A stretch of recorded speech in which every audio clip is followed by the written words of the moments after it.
Capítulo 14. El retorno a Jerusalén. Nabucodonosor, rey de Babilonia, escogió de entre los judíos cautivos a un número de jóvenes de noble cuna que eran fuertes, apuestos e inteligentes. Los puso al cuidado de tutores para que fueran instruidos en la cultura babilónica. Entre estos jóvenes había 4 miembros de la casa de Sedequías, cuyos nombres eran Daniel, Ananías, Misael y Azarías. Pero Nabucodonosor cambió sus nombres a Beltasar, Sadrac, Mesac y Abednego, respectivamente, y les tomó gran aprecio por su celo en los estudios.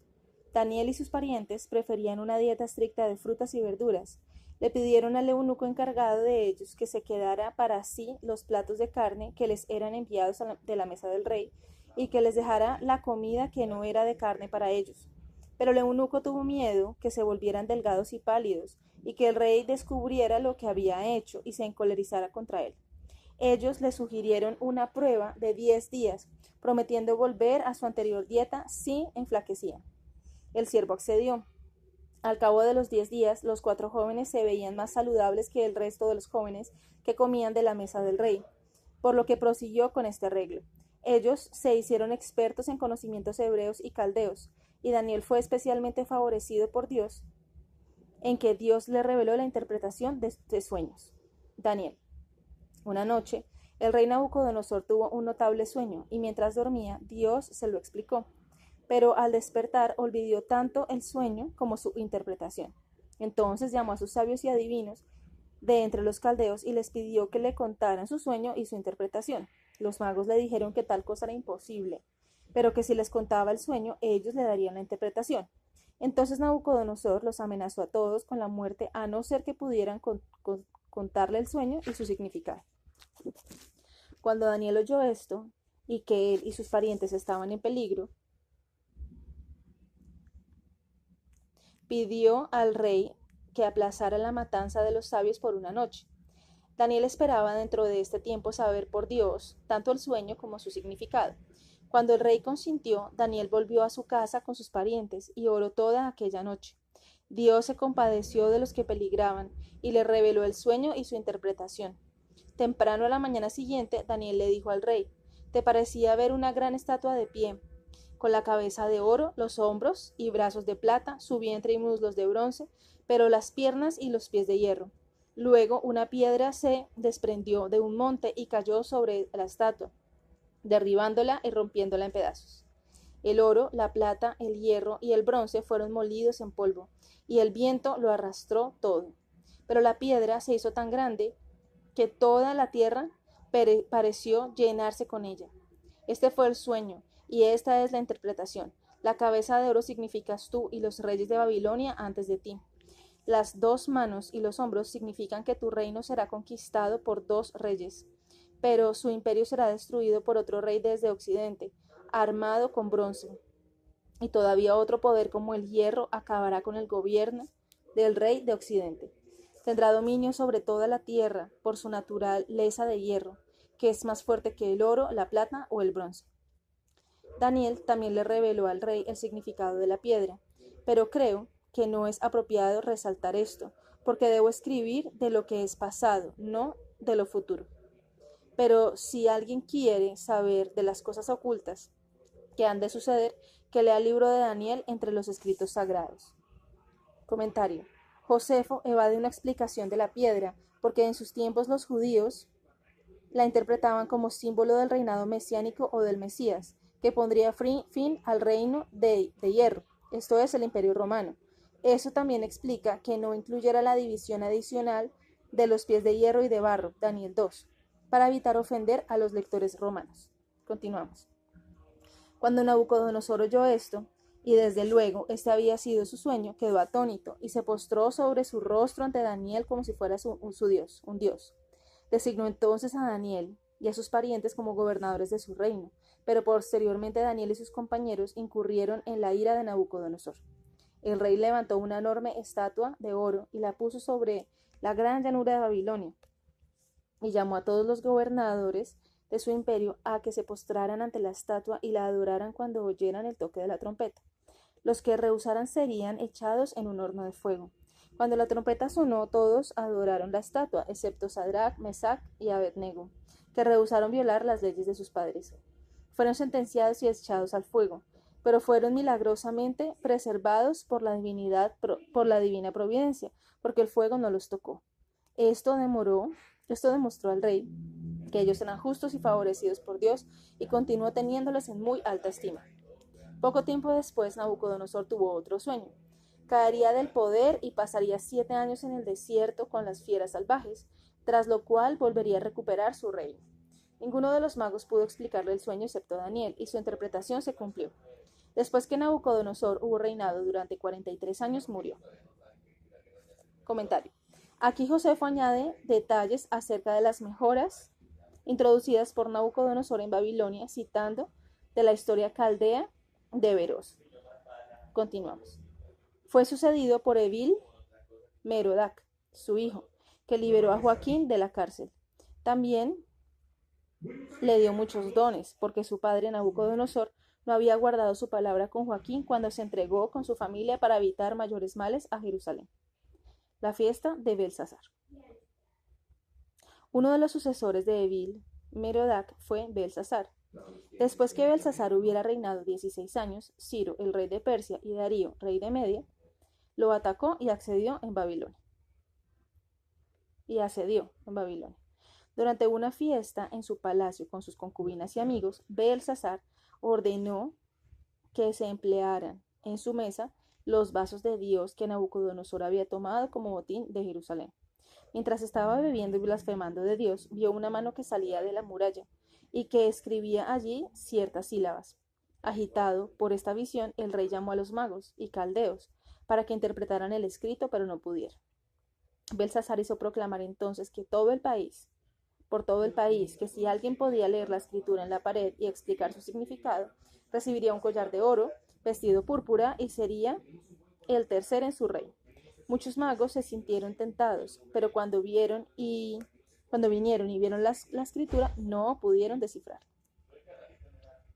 La abuela del rey vio lo desesperado que estaba y le dijo que había entre los judíos un hombre llamado Daniel, que le había explicado a Nabucodonosor muchas cosas que nadie más conocía.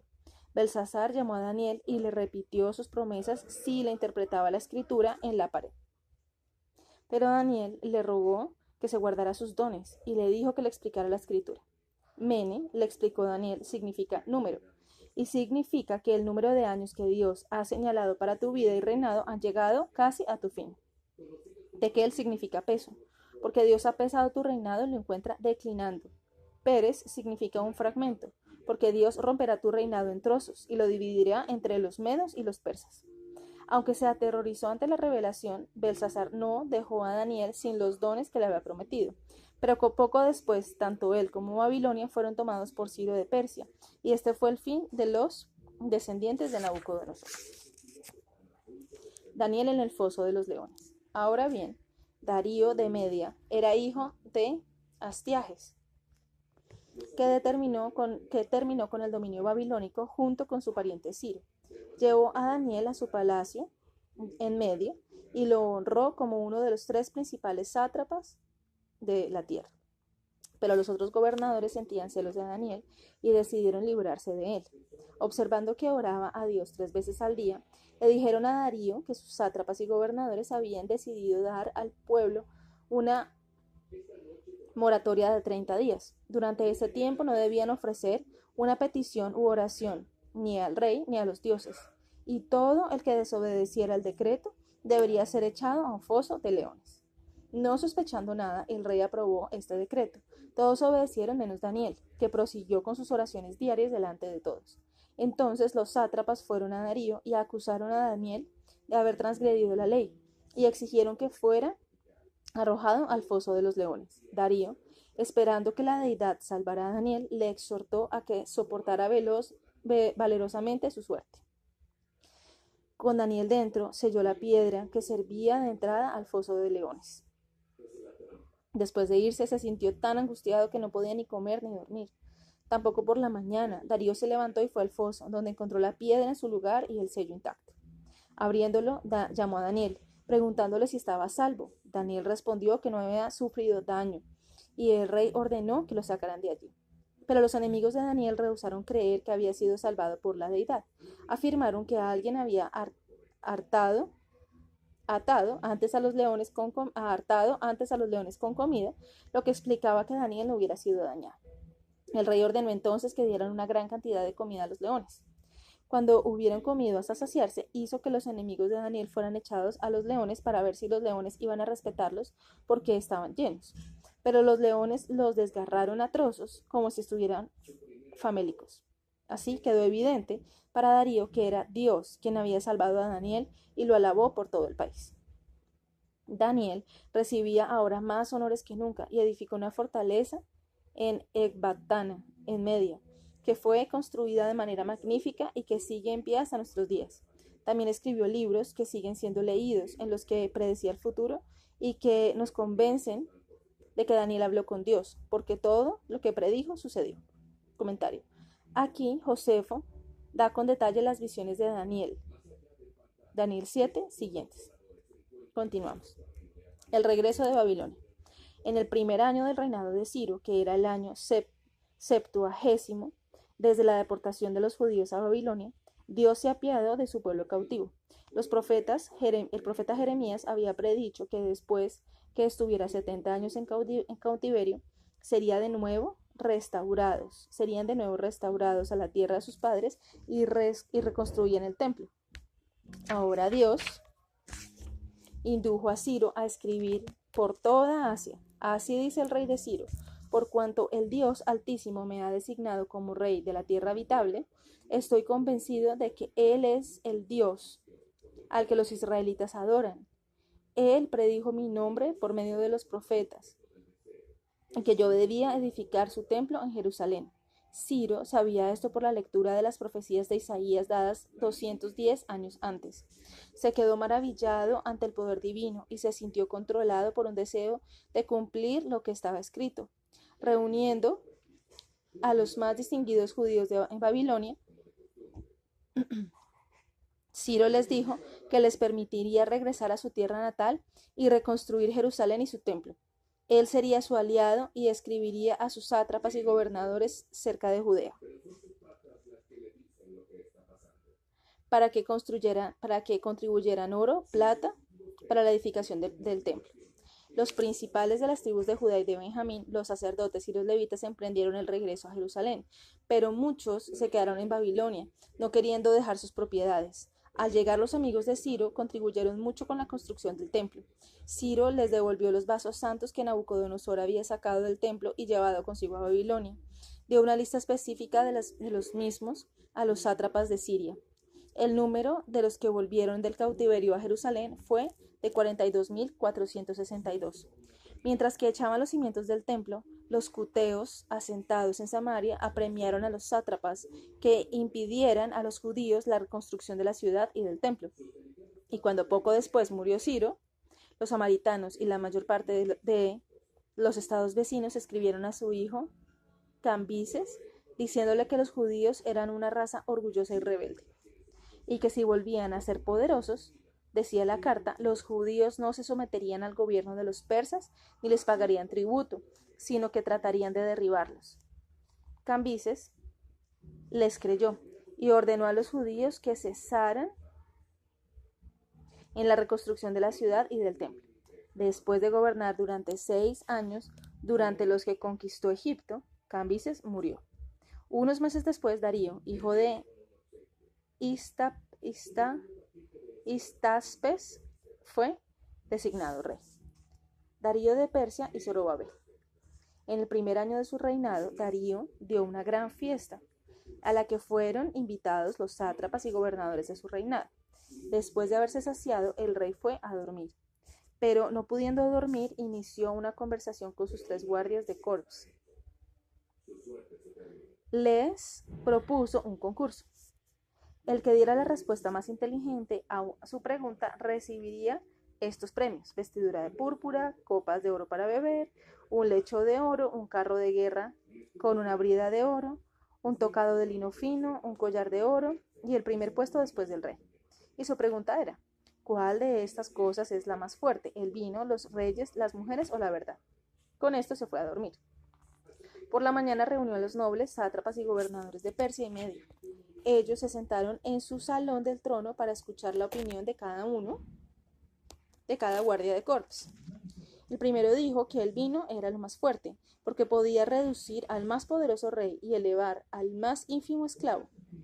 Podía hacer ricos a los pobres, felices a los doloridos y amigos a los enemigos. Y cuando quedaban sobrios a la mañana siguiente, la gente olvidaba lo que han hecho mientras estaban borrachos, por lo que el vino era lo más fuerte. El segundo guardia dijo que los reyes eran los más fuertes, porque rigen sobre los hombres, y los hombres son los más poderosos de todos los seres vivos, obligando a la tierra y al mar a que produzcan para ellos. Pero los hombres, a su vez, están obligados a obedecer los mandatos de sus reyes, incluso a los más grandes peligrosos de la guerra. Por ello, los reyes son los más fuertes. El tercer guardia, llamado Zorobabel, dijo que el vino y los reyes son verdaderamente fuertes, pero que las mujeres lo eran más, porque las mujeres traen al mundo a los reyes, así como a los que plantan las vides que producen el vino. Una mujer hermosa podía hacer que uno dejara sus riquezas y olvidara a sus padres y amigos. Además, los más grandes reyes eran gobernados por sus mujeres y harían cualquier cosa para complacerlas. Pero por poderosas que sean las mujeres, prosiguió Zorobabel, tanto las mujeres como los reyes son más débiles que la verdad, porque aunque la tierra sea grande y alto sea el cielo y veloz el sol, sin embargo, todo esto se mueve según la voluntad de Dios. Y por cuanto Él es verdadero y justo, la verdad debe ser también la más fuerte. Todo lo demás es mortal y temporal, pero la verdad es inmortal y eterna. La asamblea aclamó a Zorobabel como el mejor, y el rey quedó tan complacido que le dijo que pidiera alguna cosa más allá de lo que él había prometido. Zorobabel le recordó entonces un voto que había hecho si llegaba a poseer el reino, reconstruir Jerusalén y restaurar el templo de Dios. Darío se quedó complacido con esto y se levantó para abrazarlo. Luego escribió a sus sátrapas y toparcas que acompañaran a Zorobabel y a los que fueran con él para reconstruir el templo. Envió también cartas a los gobernadores de Siria y Fenicia, ordenándoles que cortaran madera de cedro del Líbano y la enviaran a Jerusalén. Además, hizo que los samaritanos y las naciones vecinas devolvieran los pueblos que habían quitado a los judíos y que contribuyeran a la construcción del templo. Así, todo lo que Ciro había querido hacer para la restauración del templo, lo decretó ahora Darío. Zorobabel dejó gozoso el palacio para irse a Babilonia, donde llevó las buenas nuevas a sus compatriotas. En acción de gracias seleccionaron a los que volverían y fueron a Jerusalén 48.462 hombres, así como 40.742 mujeres y niños. Se reanudó la obra del templo y progresó rápidamente. Incluso los samaritanos acudieron a Zorobabel y pidieron que los dejara ayudar en la reconstrucción del templo, pero él contestó que no podían tener parte en la reconstrucción. Pero cuando estuviera acabado, les dijo Zorobabel, tendrían el mismo privilegio que las otras naciones para venir y adorar allí si lo deseaban. Los samaritanos se encolerizaron y protestaron ante los persas, advirtiéndoles de que el templo parecía más bien una fortaleza. Los judíos se inquietaron temiendo que Darío cambiara de parecer, pero los profetas Ageo y Zacarías los alentaron. Entonces Darío leyó un documento en los archivos de Ecbatana que detallaban la autorización de que el templo fuera reconstruido. Advertía que todo lo que se opusiera debía ser crucificado. Darío envió una copia a su gobernador en Siria, dándole su sanción y ordenándole que ayudara a los judíos, lo cual hizo. Al final de 7 años quedó terminado el templo y se ofrecieron sacrificios en los altares. Era tiempo de celebrar la Pascua y acudieron a Jerusalén judíos en grandes multitudes desde sus pueblos y ciudades. Celebraron la fiesta durante 7 días con gran gozo.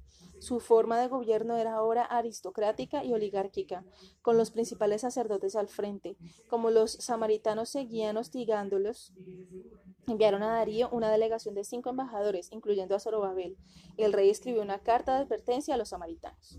Esdras. Cuando Darío murió, su hijo Jerjes se hizo cargo del reino y continuó estimando mucho a los judíos. Esdras, el principal sacerdote de los judíos que permanecían en Babilonia, era gran conocedor de las leyes de Moisés. Decidió ir a Jerusalén con otro grupo de judíos procedente de Babilonia.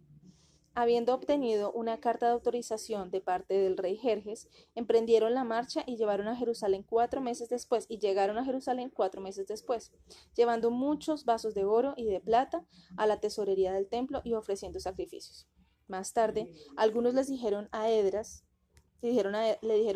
que algunos del pueblo, incluyendo sacerdotes y levitas, habían quebrantado la ley casándose con mujeres extranjeras. Le pidieron a Esdras que hiciera cumplir las leyes, pensando que Dios podría enojarse y castigarlos. Al oír esto, Esdras se rasgó las vestiduras y se mesó el cabello, postrándose sobre el suelo. Tenía miedo de que si les decía a los hombres que despidieran a sus mujeres paganas, no lo harían. Todos los judíos moderados vinieron a ver a Esdras y se adolieron con él. Luego se levantó, extendió los brazos al cielo y dijo que le avergonzaba mirar arriba por los pecados que el pueblo había cometido, pero imploraba a Dios, que había salvado a un remanente de su pueblo del cautiverio en Babilonia y los había restaurado a Jerusalén, para que se apiadara de ellos y los perdonara.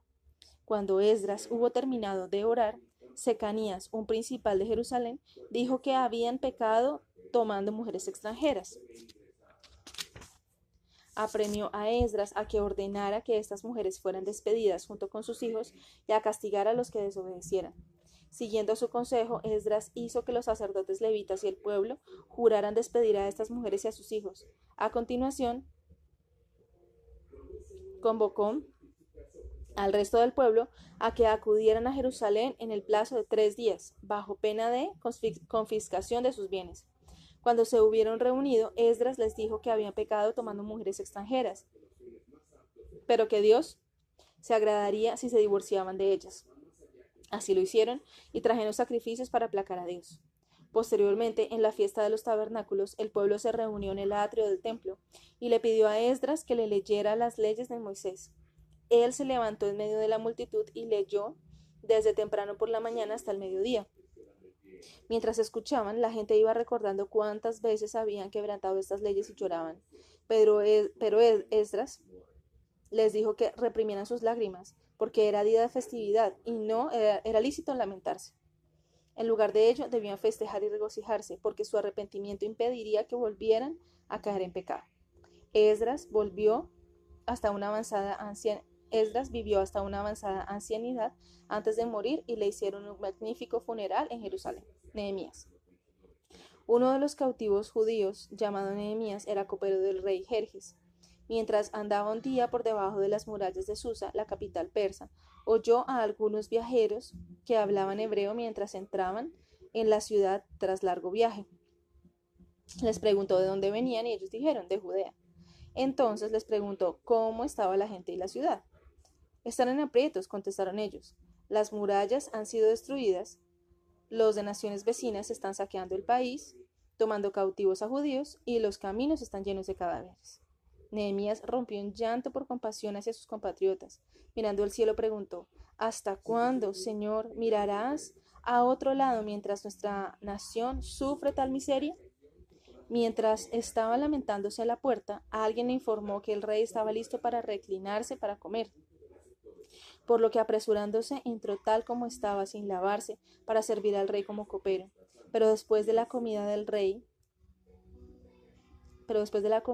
estaba más alegre que de costumbre, y al ver la apariencia abatida de Nehemías, le preguntó por qué estaba tan triste. Nehemías oró pidiendo palabras persuasivas y le dijo, ¿y cómo puedo yo, oh rey, dejar de estar abatido cuando oigo que las murallas de Jerusalén, donde están los sepulcros y monumentos de mis padres, han sido destruidas y sus puertas quemadas con fuego? Pero permíteme gentilmente que vaya y edifique sus murallas y que termine de edificar el templo. El rey le concedió su petición y le permitió llevar cartas a los sátrapas con órdenes de rendir a Nehemías los honores debidos y de proveer todo lo que necesitara. Gozoso, Nehemías adoró a Dios y dio gracias al rey por su promesa. Al día siguiente, el rey le dio una carta para el eparca de Siria, Fenicia y Samaria, ordenándole que rindiera honores a Nehemías y que entregara suministros para la construcción. Nehemías fue a Babilonia y tomó consigo a muchos de sus compatriotas. Se dirigió a Jerusalén, llegando allí en el año 25 del reinado de Jerjes, convocando a todo el pueblo a que acudiera a la ciudad. Se puso en pie en el atrio del templo y les dijo que había venido con permiso del rey de Persia para reconstruir sus murallas y acabar el templo. Confiado en Dios y trabajando día y noche, les aseguró triunfarían. Entonces dijo a los oficiales que midieran la muralla y dividieran la obra entre las gentes por pueblos y ciudades. Así se prepararon los judíos para la obra. Este nombre, judíos, con el que han sido llamados desde su regreso de Babilonia, se deriva de la tribu de Judá.